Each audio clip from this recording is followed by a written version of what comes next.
Welcome to the Phoenix Prosperity Podcast, where wealth meets legacy. Join your host, Tim Fergestad, as we explore the journeys of Phoenix's finest to success and beyond.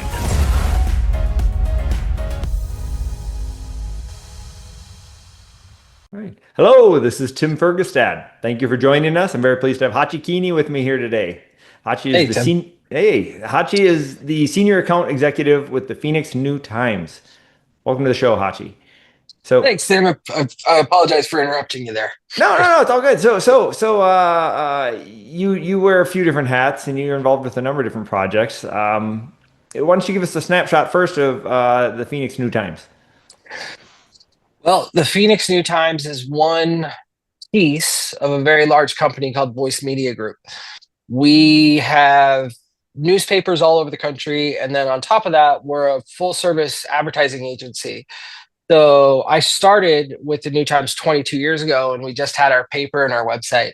And now we do everything from obviously our paper all the way to things like organic search engine optimization and YouTube television advertising. So my job essentially is helping my clients find the right path to get to where they want to go. Sure. Okay. Yeah. And you work for the marketing company. The Phoenix New Times is just one branch that parent company services? Yeah. So we have the Phoenix New Times, the Denver Westward, the Miami New Times, Broward County. So we've got individual papers all over across the country. That's kind of our print column. Okay. And then we have V Digital Services, which is our digital arm. We've got V Audience Labs, which is our first party data arm, and then Voice Media Group is the larger company. So I actually work under all of those different pieces. Okay.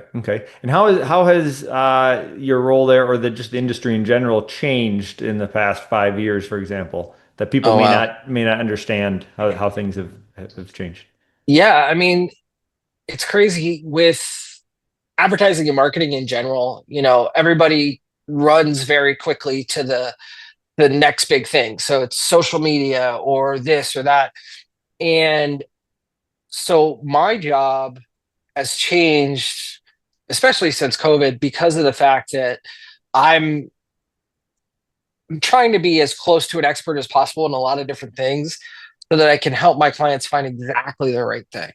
You know, before COVID, I had a quarter of what I can help my clients with these days. And so it's a lot to remember now, but it makes my job a lot easier because I can find success for my clients a lot easier than before. Okay. And there's a lot of competition in the marketing space. Can you speak a little bit to what makes you guys stand out? You know, honestly, for me, I tell people all the time that what makes us stand out from your typical advertising agency is we're a media company too, so we understand how media works. And then on top of that, we're a lot more flexible than your typical advertising agency. For example, I had a meeting this afternoon with a large arts organization here in town. And one of their issues was that their previous advertising agency came up with their one plan for the year and then didn't allow them to change it and didn't adjust based on needs and that kind of thing. Right. Whereas at Voice Media Group, we're much more fluid, and we're able to make changes and hit the brakes and keep an eye on what's important, which are, you know, the CPIs, the return on ad spend. It's all those things. And so it allows me to be much more flexible with my clients. Okay. So you mentioned the arts. So you're involved in some capacity here locally in the arts, right? Can you speak to that a little bit? Yeah, of course. So I am the chairman of the board of the Great Arizona Puppet Theater, and I've seen ads for that. I haven't been able to. I never made it yet. Oh, it's an amazing organization. Actually, our founder just recently retired, but we've created some shows that, SRP uses, and we also do shows for companies. Like we created a show for Delta Dental years ago that they still use. But also we have adult puppetry. And one of the neat things that we're going through the process of creating, we're actually creating a small puppetry museum. And so that's moving forward fairly quickly. And it's an amazing organization. And if anybody's also interested in architecture, we are based in a very old Mormon mission church, whatever they call them, downtown, Okay. right across the street from the Japanese Friendship Garden. And Okay. if you get a chance to go by there, you can go look around. If there's not a show going on, you can look around at the main area, where the stages are, and it's a gorgeous building, and we've done a lot of work over the years restoring it as well. Okay, excellent. So Yeah. this is, when are the shows? Is it like weekend affairs? We have shows depending on the show. We have the kids shows are like Wednesday, Thursday, Friday, Saturday, Sunday, depending on the show and the time of year. And then the adult puppet slams, we have usually it's one a month or two a quarter. And so we'll have different shows throughout the year. We've got standards that we do every year, like our Cinderella show in the winter. We do a big Cinderella's ball in January for the kids. And then we've got new shows that we're creating constantly. Okay. Gwen Bonar is our new creative director, and she's the daughter of the founder, and she's amazing. And then we also have a new executive director this year. His name's Jeffrey Lazos Ferns, who's amazing and spent a lot of time in the arts. So we're very lucky. But yeah, we have shows, in when it's not a million degrees out, we have shows almost every day of the week. Wow. Okay, excellent. Yeah. Okay, Hachi. We also talked about you're wearing red, which reminded me. You're from Kansas City originally. Yes. Yes, I am. All right, and a proud Chiefs fan, like super proud. Very much so. So, when I moved out here in 1994 to go to ASU, I used to struggle to find some place to watch the Chiefs. Now, granted, we were very bad at that time, and but I'd go to a sports bar and I would beg them to put the Chiefs on the tiniest little TV, and they'd finally acquiesce.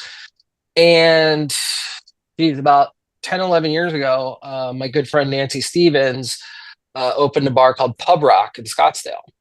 Okay. And she is a Chiefs fan from Montana. And she asked me, she's like, do you think I should pay for the Sunday ticket and show Chiefs games? And I was like, yes. So there was about 8 to 10 of us there at the start. And luckily I think it was the next season, the Chiefs came out here to play preseason against the Cardinals, just like they're doing this year. Okay. And I spent that whole game walking around the stadium, going up to every single Chiefs fan I could find, handing them a business card with our group, AZ Chiefs Kingdom, on it.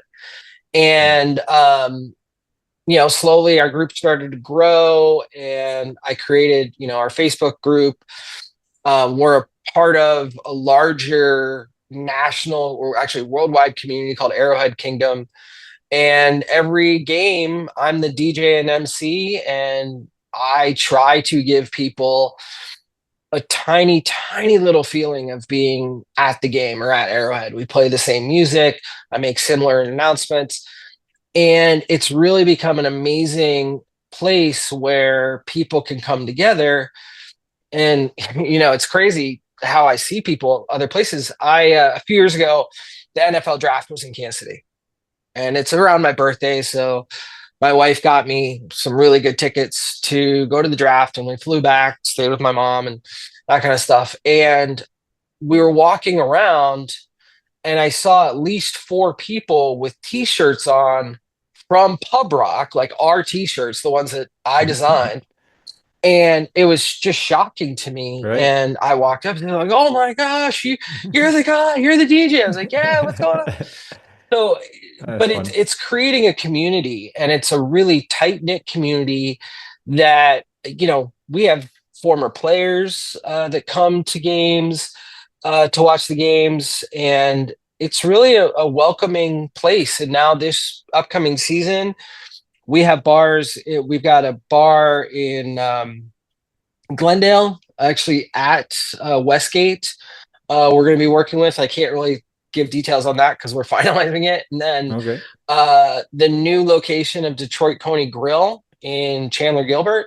They're going to be one of our locations. And then we've got a location up north called Fat Turtle Barbecue, which is Kansas City style barbecue. We also have Rooster's Tavern in North Scottsdale.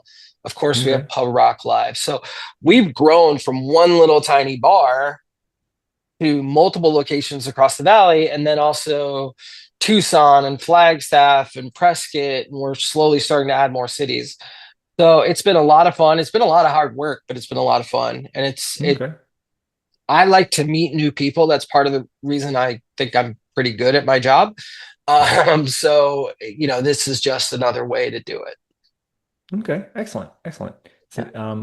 Passion projects are always good. So, what is one of the biggest challenges you've had to overcome in your career? Well, two things actually. One, mental health. I have dealt with depression my whole life due to my dad passing away when I was a kid. And that can be debilitating at times. And it's really hard in a world where, with the severe ups and downs of sales, to navigate through that. And then perception. Most people know the New Times as a paper. And most people think, oh, print media is dead. Not, but they think that. And then, so people automatically turn their brains off when I say I'm with the Phoenix New Times. And I still like to say I'm with the Phoenix New Times. When I'm talking to somebody from Arizona, I say I'm with the Phoenix New Times and B Digital Services. And so it's a challenge to overcome their bias towards print media. And when they do, and when they're open to the challenge, we can help them have some major success. Okay. Can you speak a little bit more about how print media is effective in modern times? So the way I think about print media is, well, a couple things. One, people still buy billboards. They still buy bus stops. Print media is the same thing. It's evolved to be a base kind of tone. So when you think about media influence on your choices in life, you probably see a message 7, 8, 9, 10, 11 times. And if somebody asks you, oh, where'd you hear about us? They'll either tell you the first thing or the last thing. Right. Oh, well, I saw you on Google. Well, yeah, that's because you paid attention to the name on Google. So it's one of those kind of, that bass player. You can't always tell the bass player's there, but the bass is needed. So print media has become that. I think that the other part of it is too, we're seeing younger generations not turn away from their phones, and that stuff, but try to unplug a little bit more. And they're actually picking up printed media a little bit more lately. So we're seeing kind of this trend where, if you get on social media, you get on Facebook now gives you an option to just look at your friends' feed again. And so if you're a business advertising on Facebook, your odds to be seen were already fairly low. And then it gets even lower because people are spending more time in the friends section of Facebook. Okay. So it's just another way to reach people. Now, if you're coming to me as a business saying, Hotchy, I need to sell 100 widgets in the next 6 months, well, we need there's KPIs on that, so that's a different story. I have things to do that, but if we're building a brand over the long term, print's a great way to do it. Okay, sure. Okay. Oh, this is a question I don't ask very often. What Okay. have you done in the last 12 months that has changed your life? Oh, wow. Um, oh, that's a If you don't very have something, interesting that's question. fine. No, It's it's I. You know what? Actually, I read the book called The Let Them Theory. Oh, yes, Mel Robbins. Yes, and I'm a very empathetic person, Okay. which I think makes me good in sales. Other people say that I'm not a shark enough, but that's okay with me. But I also, being an empath, like I will feel it when somebody doesn't like something or Right. says something. And my boss, my publisher, my boss, he's the owner of the company. He and I were talking about a year and a half ago, and something he said kind of triggered that I need to look for something to help me. And I picked up that book, and thankfully my wife was actually reading it at the same time, and it's really really helped in not being as affected when somebody says no. Like, Sure. okay, bye, So that's your, you as know. an empath, you struggle with trying to please them? Oh yeah, Okay. I'm a my therapist would just go off, but I'm a people pleaser in the whole nine yards. Right. But at the end of the day, I believe that that helps me come up with the right plans for my clients. Right. You can get in their um shoes better.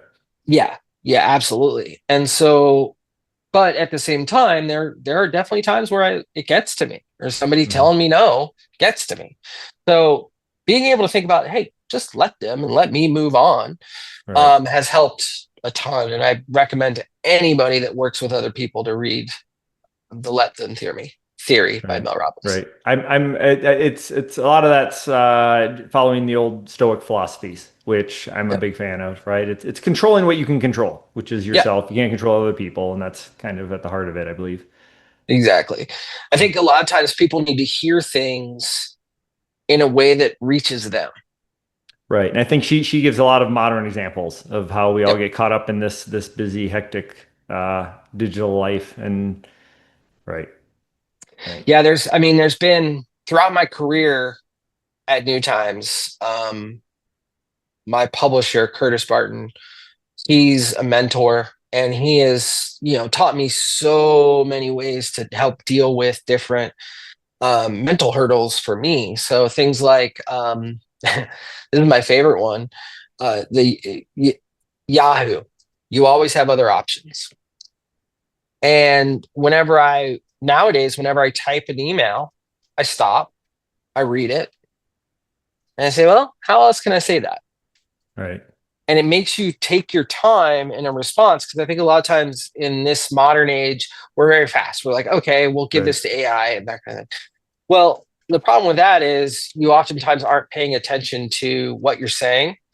And if you pay a little bit more attention in life, you'll get a lot farther. Right. Right. Good. I like that one. Good one. Um, now, this Phoenix Prosperity Podcast, sometimes to talk about future success and ensuring that your prosperity moves forward. Um, can you talk a little bit about what your best or worst investments have been so far? I mean, I can tell you my worst investments was, Sure. I one of my biggest issues when I moved to the Valley was I had almost no financial education. Right. And just like a lot of people, I signed up for every credit card they offered because I Oh got a boy. free Yep. t-shirt or whatever. And that was the worst financial decision I could have ever made. Um, Up till now, I would say the house I'm in right now is the best one, Okay. because I had been living in apartments for years. And I was like, I love apartments. I don't have to fix anything. Right. Um, I still wish I didn't have to fix things, but at least I have YouTube. But now we bought a townhouse, and my wife and I bought a Okay. townhouse, and now we have a place where, we're quickly paying it off. And so we're obviously gaining equity, but then Yep. since it's a townhouse in a very popular part of town, we can turn around and turn it into a rental property. Right. You when keep we're it ready to move. and make some extra money off of while it's also appreciating and all that other stuff. Yep. So, Excellent. I mean, yeah, I could say like, oh, well, I did this investment and I did this, those are great, but this house has been one of the main things that's kind of been a great choice for me. Okay. Excellent. Excellent. I'm a big fan of real estate, so I always like to hear real estate success stories. Yeah. I mean, we're already looking at looking at buying sometime in the next couple of years a new house, and so we're already kind of in that mindset of okay, I'm already doing research on how to turn a property into a rental property and what the goods and the bads, and talking Right. to people I know that own them and all that kind of stuff. Okay. Well, if you want, we can talk shop after the show, and I'm happy to share my experiences and Yeah, we'll definitely do that for sure. So. okay. Okay. So, you do a lot of stuff here locally. Do you have anything coming up in the next year or something or 12 months or 2025 that you're excited about? Any initiatives or just things that are having an impact in Phoenix? Well, I mean, being with the New Times, I'd be amiss to not mention that September is the Best of Phoenix issue. It Okay. is the Best of Phoenix. You're familiar with it, I'm Yep. sure. We've been doing it for over 50 years, and it's one of the original best ofs in the country. Not Oh, just the Valley. We were the first in the Valley, but we we're also one of the original best ofs in the country. huh. And it is the most exciting, stressful, fulfilling time of the year. Okay. So from really July 1st through September 15th, Okay. we are accelerator to the floor, um, thinking about best of. And, last year I was lucky enough well, not lucky. I worked my butt off to be the top biller in Best of Phoenix. And, Oh, it was the first time I'd done that ever. nice. Congrats. Thank you. And it was a personal high when it came to the revenue number I billed. And, but it's also exhausting and it takes a lot out of you. Thankfully, in the digital age, we're not there until 2, 3 in the morning like we used to be. Oof. We used to have to come in. Thank God for computers. We used to have to come in and sit with somebody to make changes to our ads to make sure they were perfect, and then send them off to the client and send them back. And we had faxing and all that crazy stuff. And there Right. were Best of Phoenix years where we were there till 2, 3 in the morning making ad Sounds changes. exhausting.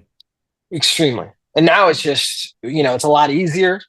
We're a lot more streamlined, but it's such an amazing thing. And then the absolute best part of Best of Phoenix, the sales are great, but picking up the phone and calling a client to tell them that morning that it comes out, you won a Best of Phoenix, you won an award, Right. Right. is, I mean, it is some of the best phone calls I make, and then the next day it's some of the worst phone calls where people are like, "Why didn't I win? I've got the best falafel in the valley." It's like, okay, Right. you do have good falafel, but it's one person's opinion.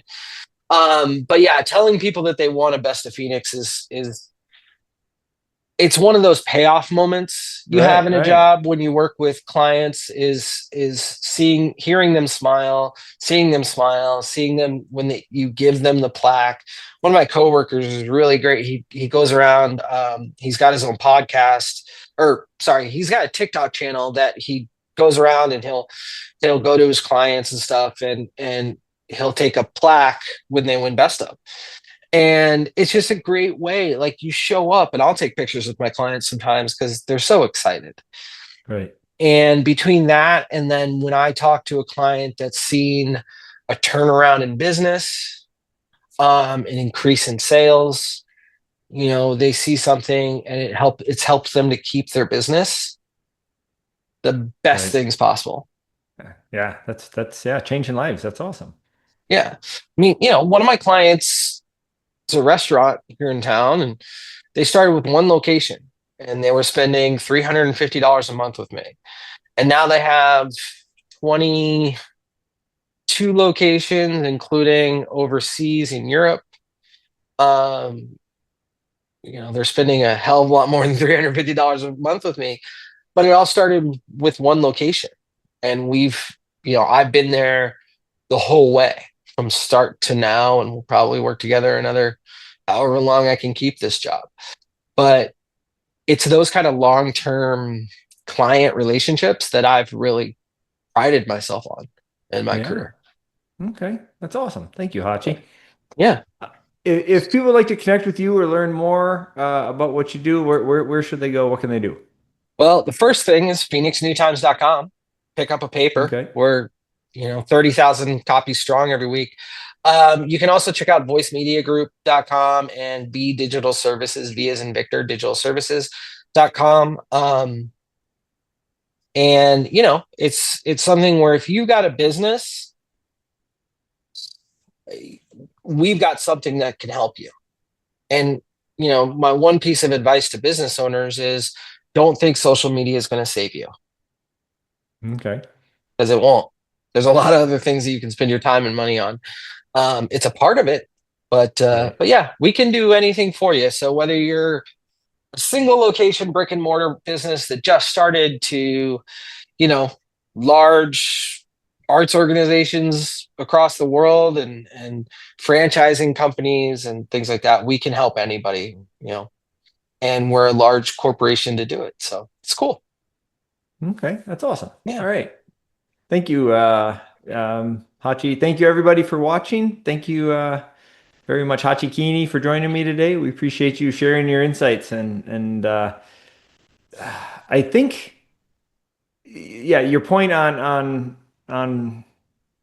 brand awareness, right? Public relations, all that sort of more big, old school, chronic being in the real world is very important. And I think that has a huge impact. And best of Phoenix. Awesome. I didn't know that you were a big part of that. That's great. Thank you. Oh, yeah.